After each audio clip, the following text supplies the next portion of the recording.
Hey folks, this is episode 200.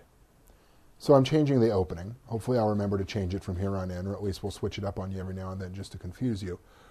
200 is sort of a momentous number for us because for those of you who don't know the history, Game Geeks got started as a community television program, which I saw one night when I was up sick with a daughter, and they were doing Call of Cthulhu, which is the first time I'd ever seen Call of Cthulhu on TV, unless you count any of the extremely awful Lovecraft-inspired, and I use inspired there in quotes, movies that they've done over the past few years, which while some of them are nice, they usually just turn into gore and TNA. So I usually call them Booty Call of Cthulhu, but that's another story for another day.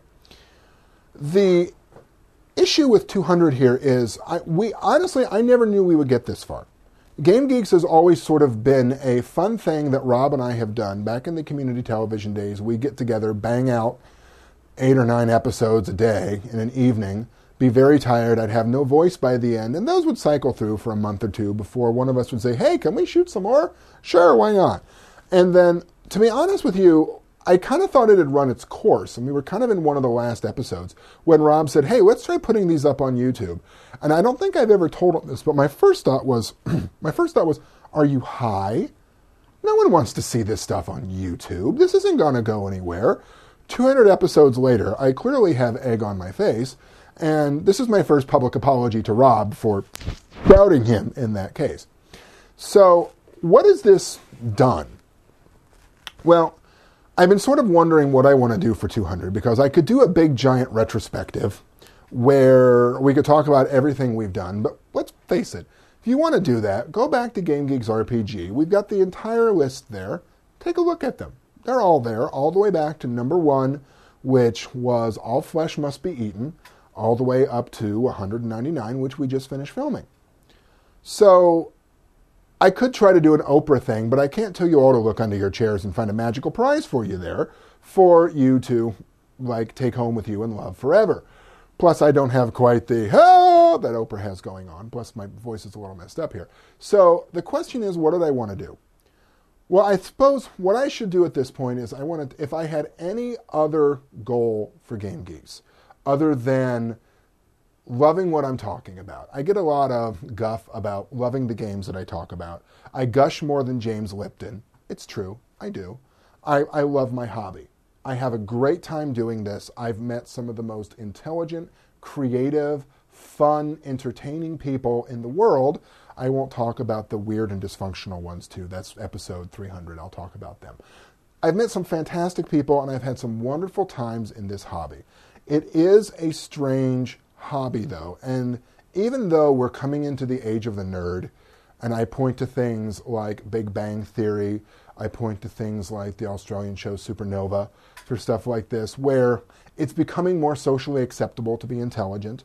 It's becoming cooler, if you will, to be embarking on creative activities. Although the day they show a role-playing game on Glee will be the day that I do back handsprings across my living room. Ryan Murphy, if you're watching this, I'm totally your guy for that. Bring me in for a cameo. I can sing too. It's great. Either way, I wrote an article a couple years ago for a magazine called Interesting Times. And it was about, I called it The Myth of the Mother's Basement, which we can hearken all the way back to William Shatner for in his rather famous Star Trek parody on Saturday Night Live, where all of us nerds, people who like fringe things, sort of all live in our mother's basement and wear pointy ears and are easily made fun of by society as a whole. We are moving away from that, and I'm very happy for that fact. But I'll be quite honest with you. I never thought when I was growing up, because I liked all these strange things. I liked role-playing. I liked Doctor Who. I thought Trek was tolerable. I somehow missed the boat on Blake 7.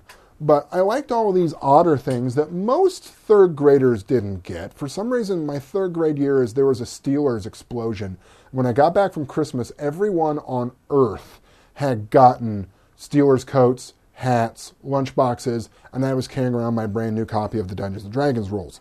That should have told me something about the next 15, 20 years of my life. But in this article, what I wrote about is, yes, I still role play. And I play in my basement, not my mom's, but I'm also a professional. I'm happily married to a wonderful, patient woman. I have 3 kids, and the biggest shock of my life was when my kids asked me when they would be able to start gaming with Daddy. And when they want to sit and watch Doctor Who with me, or when they want to sit and watch Torchwood, which they don't get to watch, but when they want me to take them to see The Avengers this year.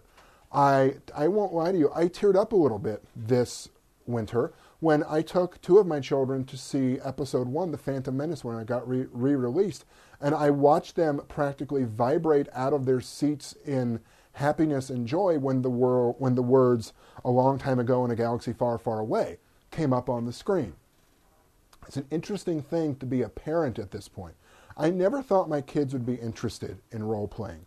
I never thought that my kids would be interested in the same sort of odd speculative fictions that I am. Principally because, insert joke here, I always thought that there was something wrong with me that my kids wouldn't have. It never occurred to me that my kids would grow to love the same things that I do. So it occurs to me, as I'm writing that episode, and every now and then as I get older, that we're really bringing in the next generation of gamers. Those of us who are married and who have children, who are interested in this stuff. We're bringing in the next generation of sci-fi fans, of fantasy fans.